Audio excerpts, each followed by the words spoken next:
మహారాష్ట్ర ముఖ్యమంత్రి శివసేన చీలిక వర్గం నాయకుడు ఏక్నాథ్ షిండేతో ఏపీ సీఎం టీడీపీ అధినేత చంద్రబాబు భేటీ కావటం ఆసక్తిని రేపుతోంది.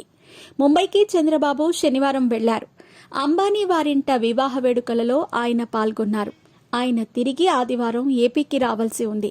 అయితే అనూహ్యంగా చంద్రబాబు మహారాష్ట్ర సీఎం ఏక్నాథ్ షిండేతో భేటీ అయ్యారు.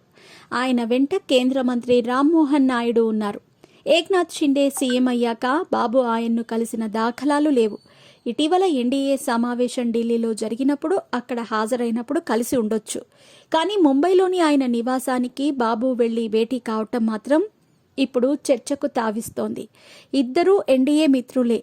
బాబు టీడీపీకి 16 ఎంపీలుంటే ఏక్నాథ్ షిండే శివసేనకు 9 మంది ఎంపీలున్నారు. ఈ మద్దతు బీజేపీకి ఇప్పుడు అత్యంత కీలకంగా మారింది. మరోవైపు చూస్తే శనివారం 13 అసెంబ్లీ ఉప ఎన్నికల ఫలితాలు వచ్చాయి. అవి ఎన్డీఏకు వ్యతిరేకంగా వచ్చాయి. మరోవైపు ఇండియా కూటమి పుంజుకుంటున్న దాఖలాలు కనిపిస్తున్నాయి. ఈ నేపథ్యంలో జాతీయ స్థాయిలో పెద్ద ఎత్తున చర్చ సాగుతున్న వేళ చంద్రబాబు భేటీ కావటం అంటే ఎందుకు, ఏమిటి మ్యాటర్ అన్నది అందరిలోనూ ప్రశ్నలుగా వస్తున్నాయి.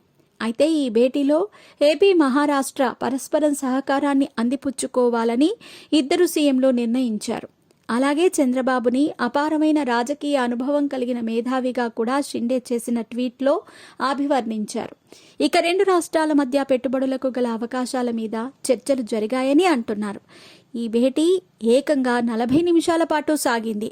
ఇద్దరు రాజకీయ నేతలు భేటీ అయితే అందులో రాజకీయాలు లేకుండా ఉంటాయా అన్నది వట్టి ప్రశ్న. ఖచ్చితంగా ఉంటాయి. ఎన్డీఏ ప్రభుత్వం గురించి, తాజా రాజకీయ పరిణామాల గురించి చర్చలు జరిగే ఉంటాయని అంటున్నారు. షిండే బీజేపీకి నమ్మదగిన మిత్రుడిగా ఉన్నారు. శివసేనలో మాస్ లీడర్గా ఎదిగి బాలాసాహెబ్ బాల్ ఠాక్రేకి నచ్చిన నేతగా కూడా ఉన్నారు. ఆయన అండతోనే మహారాష్ట్రలో శివసేన అనేక విజయాలు సాధించింది. ఇప్పుడు శివసేన చీలింది. ఉద్ధవ్ ఠాక్రే నాయకత్వంలోని శివసేనకు గడిచిన ఎంపీ ఎన్నికల్లో 7 సీట్లు మాత్రమే దక్కాయి. ఈ విధంగా శివసేన మీద ఆధిక్యత సాధించిన షిండే మహారాష్ట్ర రాజకీయాలలో బలమైన నేతగా ఉన్నారు. ఎన్డీఏలో చంద్రబాబు కీలకంగా ఉన్నారు.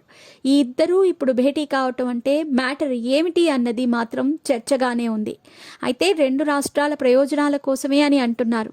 కానీ ఎన్డీఏలో కీలకమైన ఇద్దరు మిత్రులు బీజేపీ పరోక్షంలో భేటీ కావటం వర్తమాన రాజకీయాలలో చూస్తే ఒకంత సంచలనమే అని అంటున్నారు.